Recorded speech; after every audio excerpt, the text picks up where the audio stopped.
व्यवहारवाद के जनक कौन है? तो जे.बी. वाटसन, जॉन ब्राइट्स वाटसन व्यवहारवाद के जनक है। व्यवहारवाद किसका अध्ययन करता है? तो यह व्यक्ति के प्रत्यक्ष व्यवहार का अध्ययन करता है व्यवहारवाद। व्यवहारवाद का मुख्य सिद्धांत क्या है? तो स्टिमुलस रिस्पॉन्स क्या सिद्धांत का अध्ययन करता है।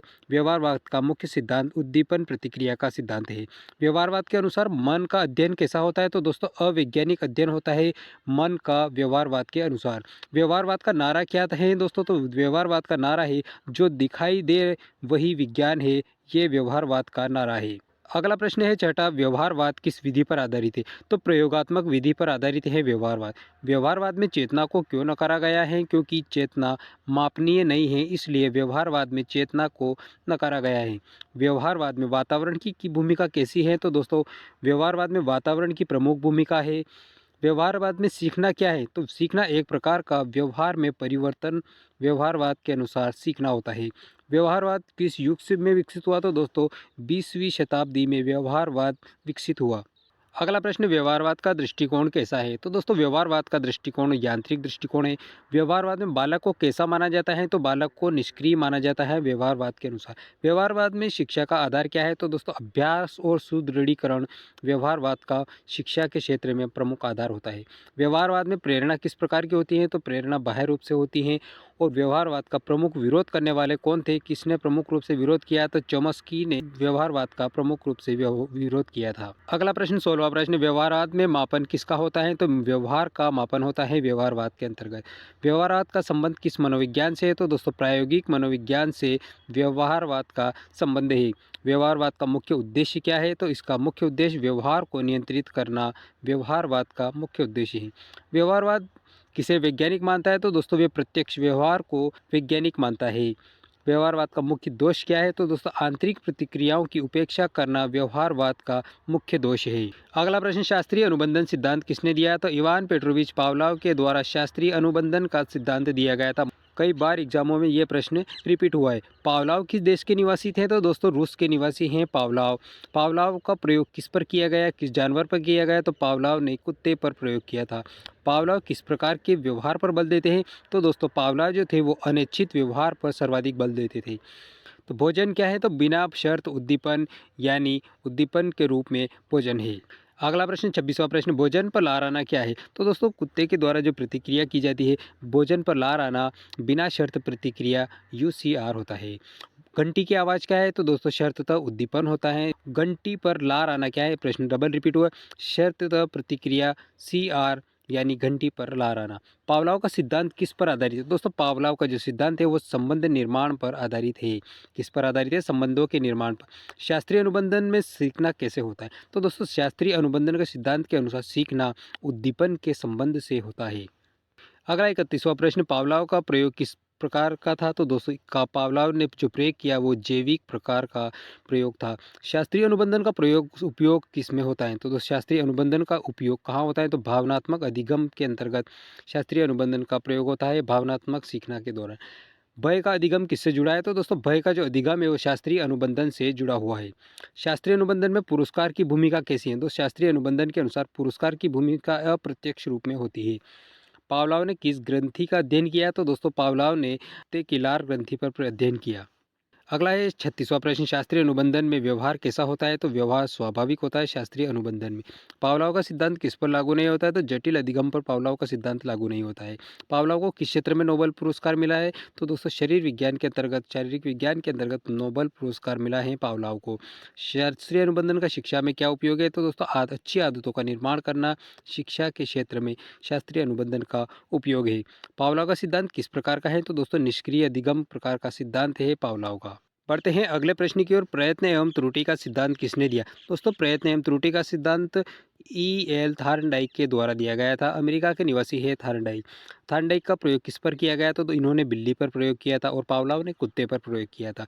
थार्नडाइक का जो प्रयोग किया था वो जो बॉक्स है उसे क्या कहा जाता है? तो दोस्तों उसे पजल बॉक्स के नाम से जाना जाता है, पजल बॉक्स कहा जाता है। थार्नडाइक का सिद्धांत किस पर आधारित है? तो ये प्रयास पर आधारित है थार्नडाइक का प्रयोग।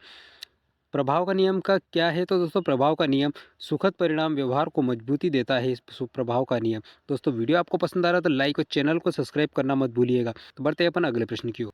अभ्यास का नियम क्या बताता है? अभ्यास का नियम सीखना बढ़ाता है। अभ्यास का नियम जो कि थार्नडाइक के द्वारा दिया गया। उपयोग का नियम क्या है? तो उपयोग का नियम प्रयोग के संबंध में मजबूती प्रदान करता है। अनुपयोग का नियम क्या है? अनुपयोग का नियम दोस्तों प्रयोग न होने के संबंध में कमज़ोर होता है अनुपयोग का नियम। थार्नडाइक किस प्रकार के व्यवहार पर बल देते हैं? तो दोस्तों थार्नडाइक जो है वो स्वैच्छिक व्यवहार पर सर्वाधिक बल देते हैं। और थार्नडाइक ने का सिद्धांत जो है दोस्तों सीखने की प्रक्रिया से संबंधित होता है। अगला प्रश्न है दोस्तों थार्नडाइक किससे संबंधित? थार्नडाइक का अधिगम कैसा होता है? तो ये थार्नडाइक के अनुसार क्रमिक अधिगम होता है। थार्नडाइक का योगदान शिक्षा में क्या है? तो दोस्तों अभ्यास के आधार पर अभ्यास आधारित अधिगम करना थार्नडाइक का शिक्षा में योगदान है। थार्नडाइक के अनुसार बुद्धि क्या है? तो दोस्तों बुद्धि समस्या समाधान करने की क्षमता बुद्धि कहलाती है थार्नडाइक के अनुसार। अगला प्रश्न है थार्नडाइक का सिद्धांत किसे अस्वीकार करता है? तो दोस्तों अंतर्दृष्टि का जो सिद्धांत है इसे अस्वीकार करता है थार्नडाइक का सिद्धांत। थार्नडाइक का नियम किस पर आधारित है? तो दोस्तों परिणाम पर आधारित है थार्नडाइक का नियम। नेक्स्ट अगला है थार्नडाइक किस देश के निवासी हैं? तो दोस्तों अमेरिका के मनोवैज्ञानिक है। थार्नडाइक के अनुसार सीखना कैसा होता है? तो दोस्तों थार्नडाइक के अनुसार सीखना धीरे धीरे होता है क्योंकि प्रयत्न से सीखता है। प्रयत्न एवं त्रुटि का सिद्धांत इनके द्वारा दिया गया है। तो बार बार प्रतिक्रिया करने के दौरान बालक सीखता है, इसीलिए धीरे धीरे सीखना थार्नडाइक के अनुसार सीखना होता है। थार्नडाइक के अनुसार सिद्धांत किस प्रकार का है? तो ए सार सिद्धांत थार्नडाइक का है। स्टिमुलस रिस्पॉन्स सिद्धांत थार्नडाइक के द्वारा दिया। थार्नडाइक ने कितने नियम दिए? तो 3 नियम दिए। पहला नियम कौन सा है थार्नडाइक का? तो अभ्यास का नियम। थार्नडाइक का अधिगम किसे प्रभावित करता है? थार्नडाइक का अधिगम अभ्यास को प्रभावित करता है। अगला प्रश्न है ये क्रियात्मक अनुबंधन किसने दिया? तो क्रियात्मक अनुबंधन B.F. स्किनर के द्वारा दिया गया। बहुत ही इंपॉर्टेंट प्रश्न है, कई बार एग्जामों में ये प्रश्न पूछा गया है।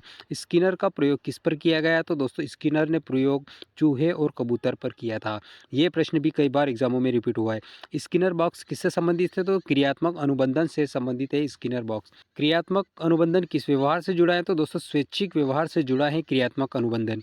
सुदृढ़ीकरण का अर्थ क्या होता है? तो व्यवहार को मजबूत करना यानी सुदृढ़ीकरण कहलाता है। नेक्स्ट प्रश्न सकारात्मक सुदृढ़ीकरण क्या है? तो दोस्तों पुरस्कार प्रदान करना सकारात्मक सुदृढ़ीकरण कहलाता है। नकारात्मक सुदृढ़ीकरण क्या है? तो दोस्तों अप्रिय स्थिति हटाना यानी कि नकारात्मक सुदृढ़ीकरण कहलाता है। दंड का उद्देश्य क्या होता है? तो दंड का उद्देश्य व्यवहार को कम करना दंड का उद्देश्य होता है। स्किनर किस प्रकार के मनोवैज्ञानिक है? दोस्तों कट्टर व्यवहारवादी मनोवैज्ञानिक है B.F. स्किनर। स्किनर के अनुसार सीखने किससे होता है? तो सीखना परिणाम से होता है स्किनर के अनुसार। सतत सुदृढ़ीकरण क्या है? तो हर बार पुरस्कार देना यानी सतत सुदृढ़ीकरण होता है।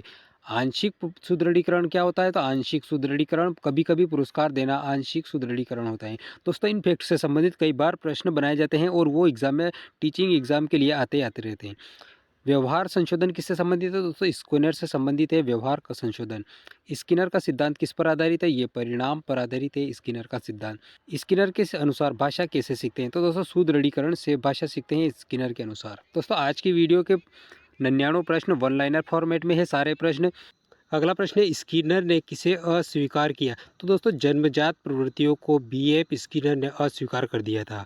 स्किनर के अनुसार शिक्षक की भूमिका क्या है? तो शिक्षक की भूमिका सुदृढ़ीकरण देने वाला शिक्षक की भूमिका होती है सुदृढ़ीकरण देने वाले के रूप में। स्किनर का सिद्धांत शिक्षा में किसके लिए उपयोगी है? तो दोस्तों व्यवहार नियंत्रण में स्किनर का सिद्धांत शिक्षा में उपयोगी है। स्किनर का सिद्धांत किसने आलोचित किया? तो दोस्तों चॉम्स्की के द्वारा स्किनर के सिद्धांत की आलोचना की गई। स्किनर का अधिगम कैसा है? तो दोस्तों सक्रिय अधिगम है स्किनर का।